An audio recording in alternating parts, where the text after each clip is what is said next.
अखिल भूमंडलीय सर्व शिरोमणि मुनि समाज के संस्थापक आदि मुनीश्वर योगेश्वर सदगुरुदेव शिव मुनि महाराज की जय। उपस्थित मुनि वृंद, साधु सज्जन वृंद, संत वृंद, साधक वृंद, आध्यात्म ज्ञान के जिज्ञासुओं और प्रेमियों, सभी श्रोता वृंद, आप सभी को मेरा कोटिशः नमन, सप्रेम जय जीव।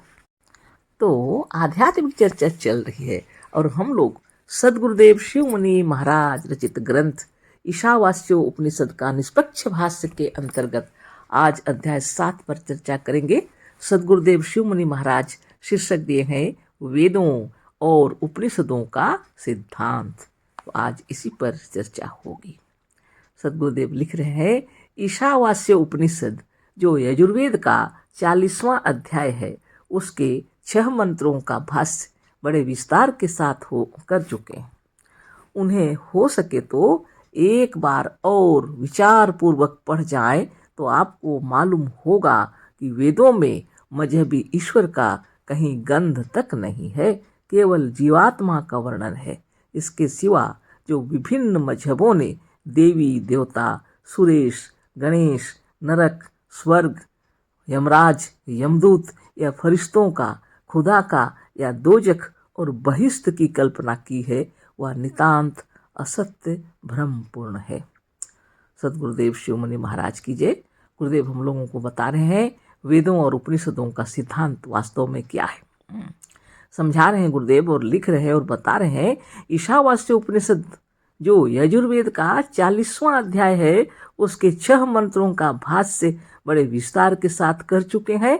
उन्हें हो सके तो एक बार और विचार पूर्वक पढ़ जाएं तो आपको मालूम होगा कि वेदों में मजहबी ईश्वर का कहीं गंध तक नहीं है, केवल जीवात्मा का वर्णन है। तो मजहबी ईश्वर का वेदों में कहीं गंध तक नहीं है, गुरुदेव बोल रहे हैं। उसमें वर्णन है तो केवल जीवात्मा का वर्णन है। इसके सिवा जो विभिन्न मजहबों ने देवी देवता, सुरेश, गणेश, नरक, स्वर्ग, यमराज, यमदूत या फरिश्तों का, खुदा का या दोजख और बहिष्ठ की कल्पना की है, वह नितांत असत्य भ्रम है।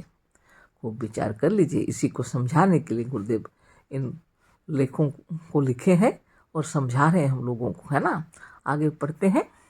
उन्हीं मजहबी लोगों ने लोगों को डरवा धमका कर अपना उल्लू सीधा करने और उनसे उन्हीं की आड़ में दान दक्षिणा लेने के लिए ही यह सब झूठी कल्पना कर रखी है।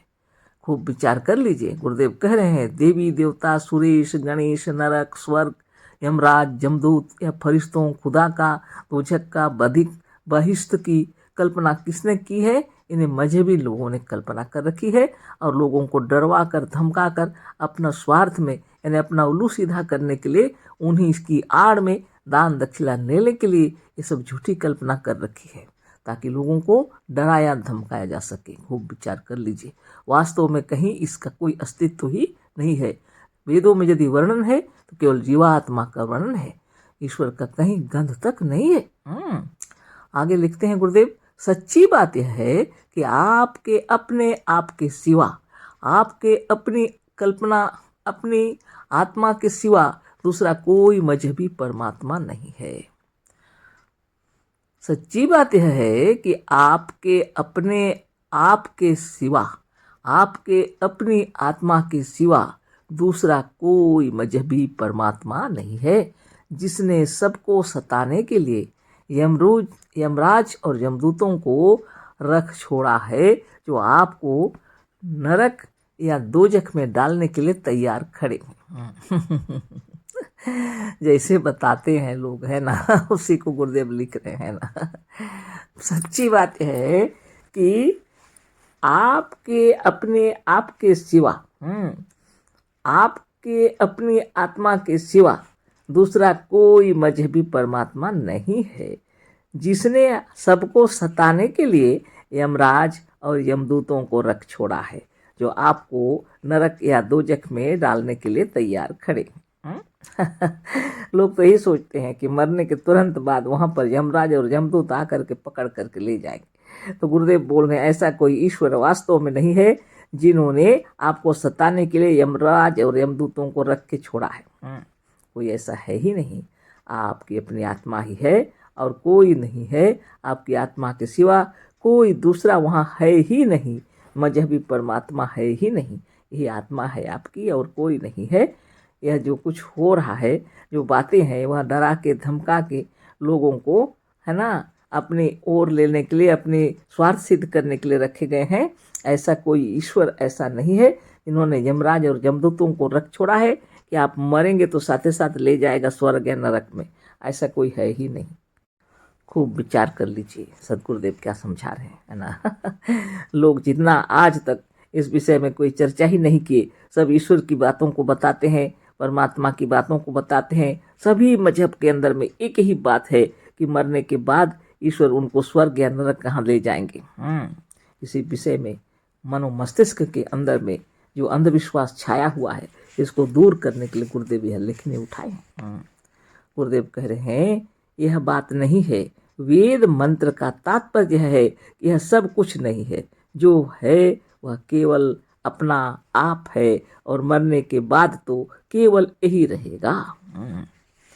तो आपके अपनी आत्मा के सिवा दूसरा कोई मजहबी परमात्मा नहीं है जिसने आपको सताने के लिए यमराज और यमदूतों को रख छोड़ा है, जो आपको नरक या दोजख में डालने के लिए तैयार खड़े हैं। यह बात नहीं है। वेद मंत्र का तात्पर्य है यह सब कुछ नहीं है। जो है वह केवल अपना आप है।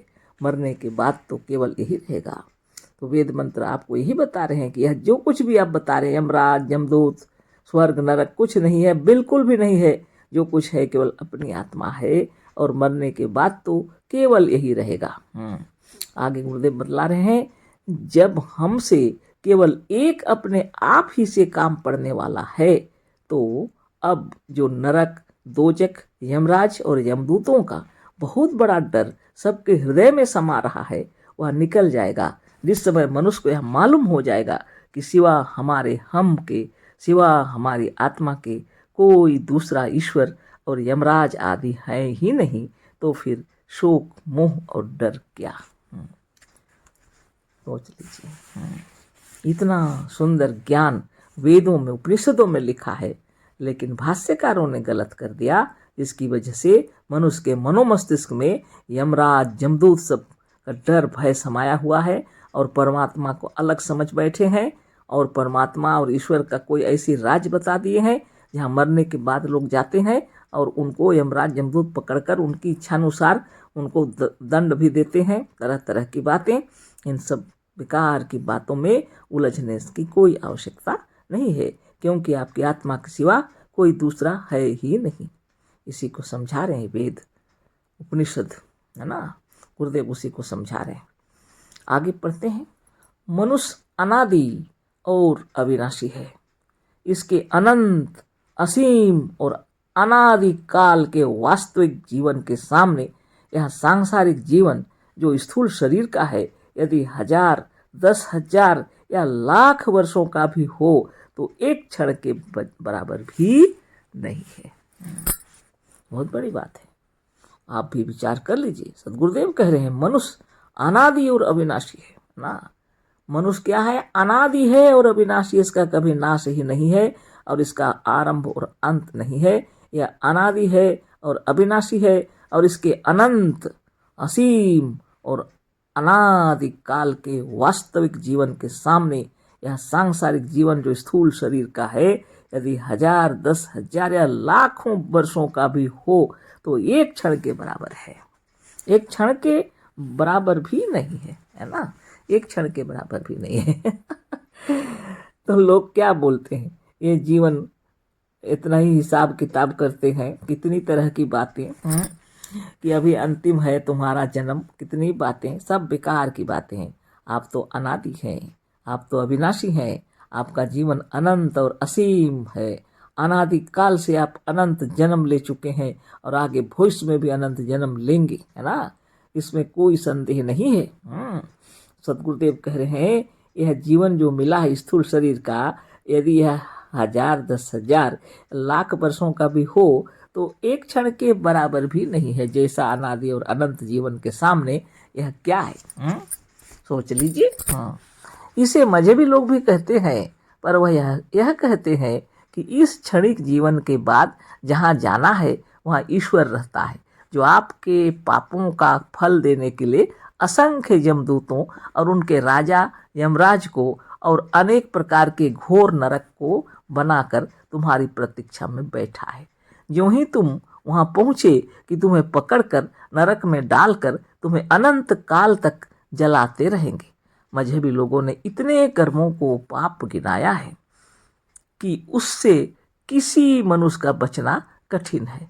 इसे मजहबी लोगों ने भी जाना कि मजहब के अनुसार तो सभी पापी हैं, अतः सभी नरक जाएंगे।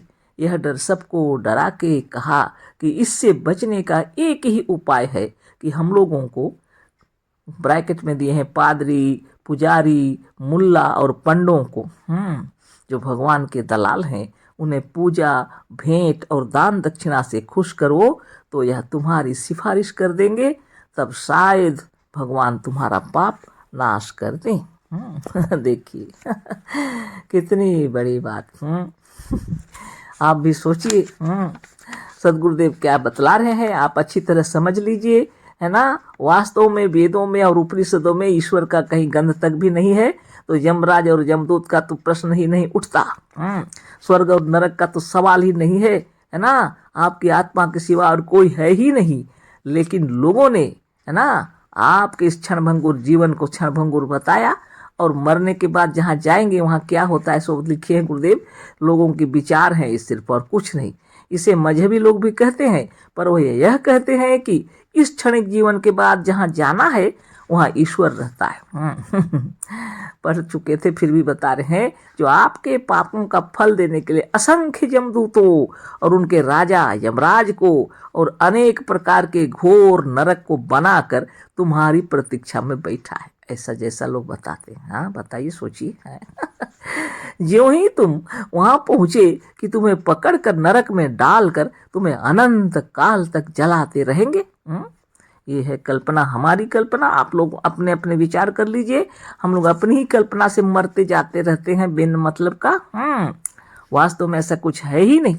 इसीलिए गुरुदेव कह रहे हैं कि जैसे राजा यमराज वहां पर बैठा हुआ है, और ईश्वर बनाए हुए हैं या स्वर्ग नरक सब है ना, और आपको पकड़ने के लिए अनेक जमदूतों को रखे हैं, और उनका राजा यमराज है वहाँ, जैसे प्रतीक्षा करके बैठा है। ज्यों ही आप मरे आपको पकड़ के ले जाएगा, सीधा नरक में डालेगा, है ना। कारण विचित्र है, बहुत विचित्र कारण है। क्योंकि लोग सोचते हैं पुण्य का काम करेंगे तो ईश्वर नरक में नहीं स्वर्ग में ले जाएंगे, और पाप करेंगे तो नरक में डालेंगे। हाँ, तो ज्यों ही तुम वहां पहुंचे कि तुम्हें पकड़कर नरक में डालकर तुम्हें अनंत काल तक जलाते रहेंगे। सब देखा हुआ है, आपने फोटो दिया होगा। मजहबी लोगों ने इतने कर्मों का पाप गिनाया है, इतने कर्मों को पाप गिनाया है कि उससे किसी मनुष्य का बचना कठिन है। सब उसके अंदर में बंध जाएंगे। इतने पाप बताए हैं, हर कर्म का पाप ही अधिक। अब सोचिए, इसे मजहबी लोगों ने भी जाना कि मजहब के अनुसार तो सभी पापी हैं, अतः सभी नरक जाएंगे। यह डर सबको डरा के कहा कि इससे बचने का एक ही उपाय है कि हम लोगों को, पादरी, पुजारी, मुल्ला और पंडों को, जो भगवान के दलाल हैं, उन्हें पूजा, भेंट और दान दक्षिणा से खुश करो तो यह तुम्हारी सिफारिश कर देंगे, तब शायद भगवान तुम्हारा पाप नाश कर दें। यही भ्रम छाया हुआ है, और हम सब लोग अगर गुरुदेव के इस ज्ञान को नहीं जानते तो वही पंडा पुजारी सबके पीछे दौड़ते फिरते, है ना, या तो कोई मुल्ला और सबके पीछे दौड़ते रहते, है ना। वो भगवान के दलाल हैं समझते हैं, गुरुदेव लिखे हैं दलाल, लेकिन ये क्या सोचते हैं, भगवान के अपने भक्त लोग हैं और उनकी खुशामद करते हैं हम लोग, तो वो लोग हम लोग को ले जाएंगे स्वर्ग में, हो सकता है।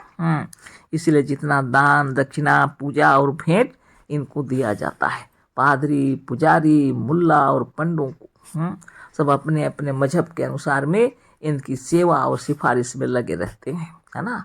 सोचते हैं इनको खुश कर देंगे अगर दान दक्षिणा दे करके तो ईश्वर हो सकता है हमारे पापों को थोड़ा कम कर दें, इस तरह से हमारा पाप नाश कर दें। यही सब बातें हैं, अगली फिर कल चर्चा होगी, है ना। आप भी खूब विचार कर लीजिए और इन झंझटों से हट जाइए।